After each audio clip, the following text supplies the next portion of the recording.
由私隱專員公署關愛義工隊所主辦嘅老友記相聚賀中秋。今日咧，我哋非常之開心啦！我哋請到咧我哋嘅私隱專員個人資料私隱專員咧鍾麗玲女士嚟到我哋中間，有請鍾麗玲女士。今日咧就同大家分享一啲防騙嘅 tips。咁大家相信都好多時收到啲電話啊，甚至係一啲短信啊，講嚟講去都係呃你兩樣嘢，一係呃你錢，一係呃你個人資料，包括你個名、電話號碼、住址、身份證號碼、銀行戶口號碼都係嘅喎。人哋問你攞資料嘅時候，你有咩權利啊？權利就係唔俾佢咯。啱啊！其實你嘅個人資料今時今日值唔值錢㗎？值錢。咁甚至呢，而家人工智能喎，咁呢個呢就係 AI Deepfake 深偽技術。咁喺呢度呢，有一個短片呢，我都示範下啦。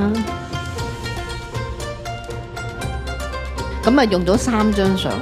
咁但係而家嘅技術呢，就唔使15分鐘㗎啦，1-2分鐘就搞得掂。小心啲，因為佢真係可以變咗你嘅親戚啊、朋友都得嘅。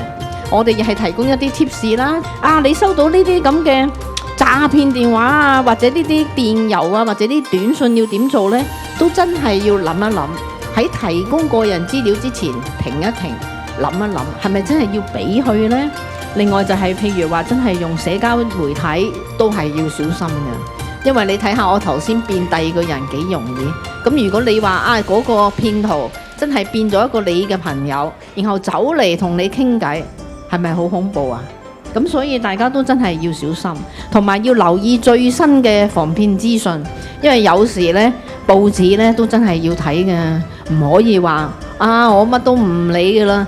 因為你其實乜都唔理，你周圍附近發生好多事，或者啲騙徒有啲新嘅手法，又假扮你樓下嘅陳小姐，咁你要知噶嘛？除咗知咗之外，仲要話翻俾屋企人聽，咁就係一個精靈嘅老友記啦。邊一項係屬於個人資料喎？身份證。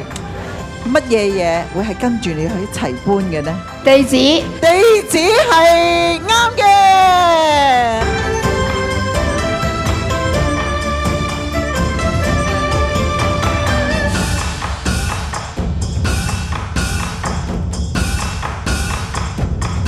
私隱嘅專員呢，為我哋提供嘅個人資料防騙熱線係